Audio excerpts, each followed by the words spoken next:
There's a quiet moment most people never talk about.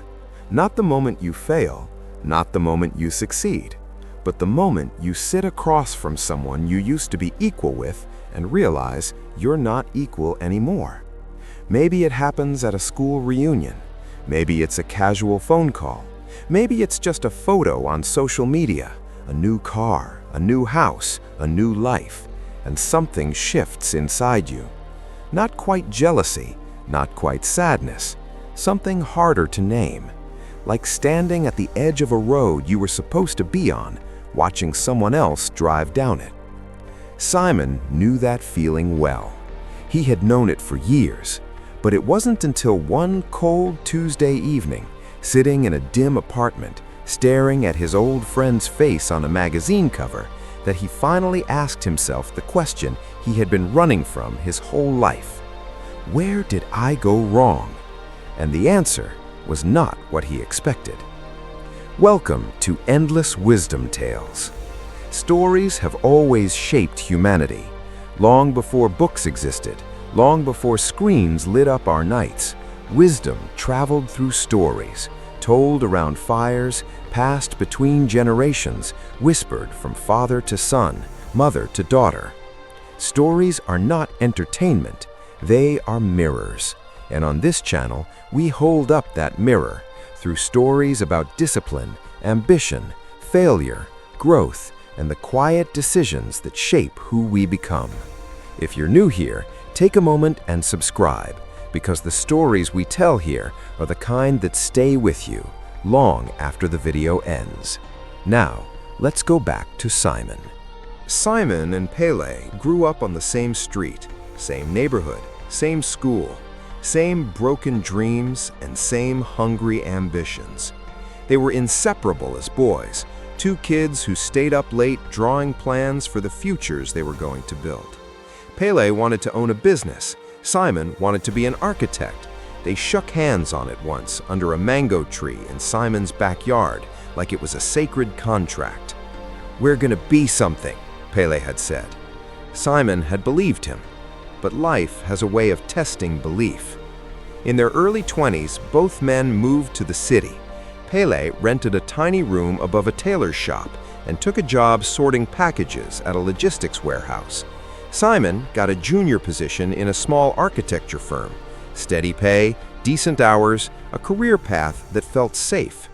From the outside, Simon looked like he was winning, but something was quietly happening between them that neither of them fully understood yet. Every morning, before the city woke up, Pele was already sitting at his small wooden desk, not scrolling, not sleeping, reading. Business books, biographies of entrepreneurs, articles about supply chain and commerce. He had found a second-hand book on logistics management at a market stall, 300 pages, water-stained cover, and he read it 4 times. Simon would sometimes call him in the early mornings. "You're already up?" he'd ask. "I'm always up," Pele would say. Simon laughed. He thought Pele was being dramatic. Simon's mornings looked different. He'd wake up at the last possible minute, rush to work, do his tasks, come home, watch something on his phone until he fell asleep. It wasn't laziness, not exactly. He worked hard at the office. He showed up on time. He did everything that was asked of him. But he never did anything that wasn't asked of him. That was the difference, and it was invisible. 2 years passed. Pele had saved enough to register a small courier company.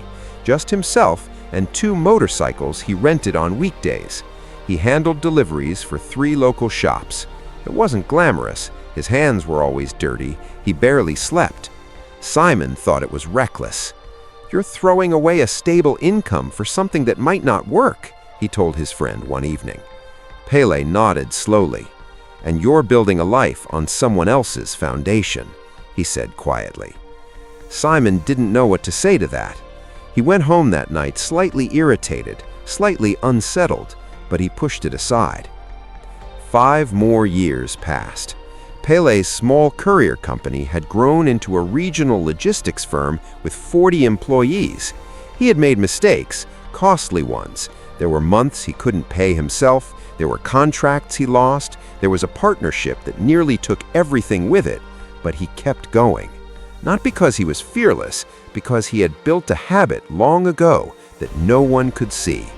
Every single morning, without exception, Pele spent the first hour of his day learning something, reading, thinking, planning, before the noise of the world entered his mind, before the emails, before the phone calls, before the problems. One quiet hour every day for years. Simon, meanwhile, had changed jobs twice. He was good at his work, genuinely talented, but promotions moved slowly. He spent his evenings the same way he always had, consuming, scrolling, waiting for something to change, waiting for someone to notice him, waiting for the right moment, the right opportunity, the right sign. It never came. And now here he was, 34 years old, sitting in a dim apartment, staring at Pele's face on the cover of a business magazine. The headline read, "From courier bikes to continent-wide logistics, the unlikely rise of Pele Okafa." He stared at it for a long time. He wasn't angry at Pele. He was something worse than angry. He was honest with himself, perhaps for the first time in years. And this is where the real lesson begins. Because Simon had always told himself a story, the story that success was about talent, about connections, about timing, about luck. He believed that some people were simply destined to rise, and others were not. And so he had quietly, without even realizing it, opted out. Not in one dramatic moment, not with one terrible decision, but in thousands of small ones. The book he didn't open, the plan he didn't write, the hour he chose entertainment over investment. Here's what most people never realize.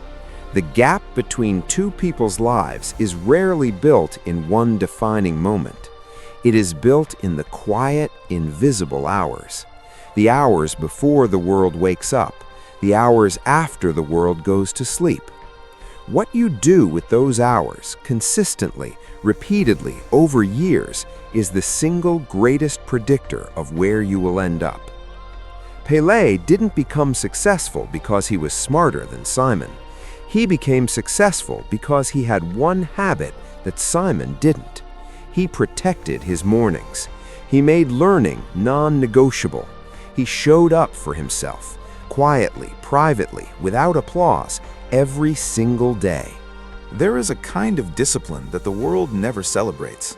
It doesn't photograph well. It doesn't make for exciting stories. It happens in dim rooms, before sunrise, without an audience. It is the discipline of the quiet hour. The successful person and the average person often have the same talent, the same intelligence, sometimes the same opportunities. But the successful person has made a quiet agreement with themselves. I will invest in myself before I give the world my attention. Not occasionally, not when it's convenient, not when they feel motivated.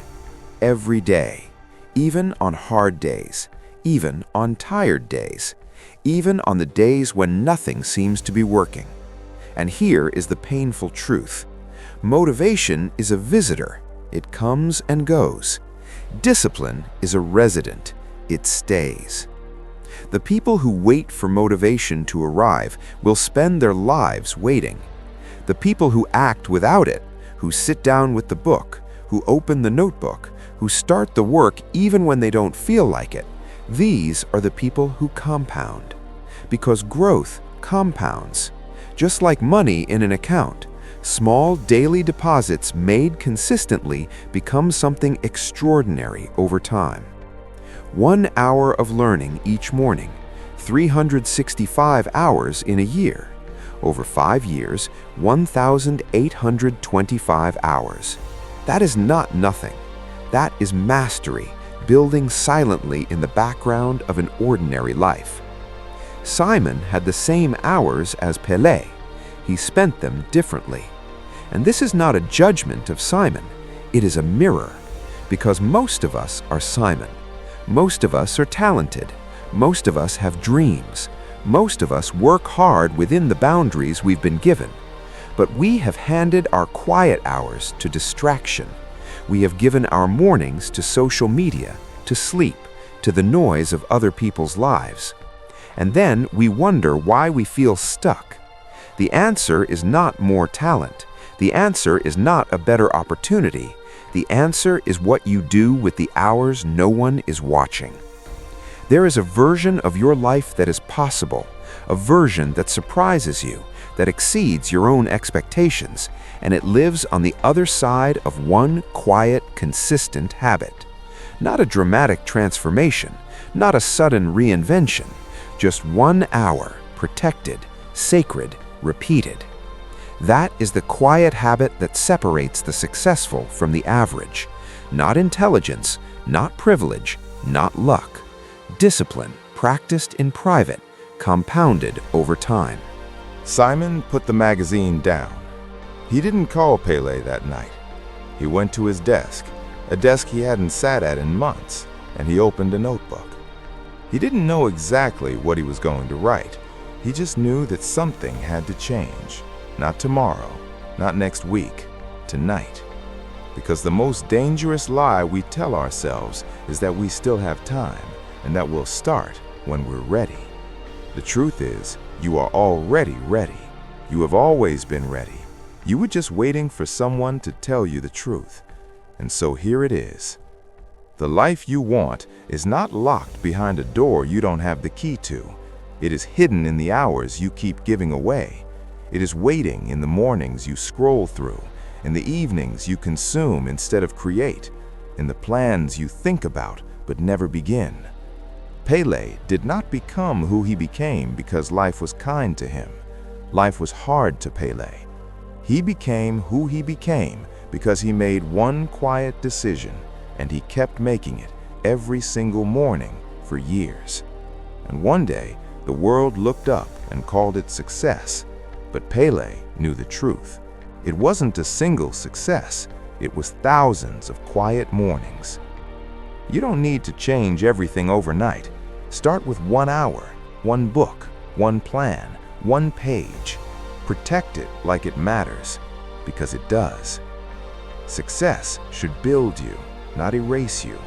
And it begins in the quiet, before the world wakes up, in the hour that belongs only to you. If this story stayed with you, if somewhere in Simon's journey you recognized yourself, then this channel was made for you. Subscribe to Endless Wisdom Tales, because every week we bring you stories like this one, stories that don't just entertain, but transform. The next story is already waiting for you, and it might be exactly what you need to hear.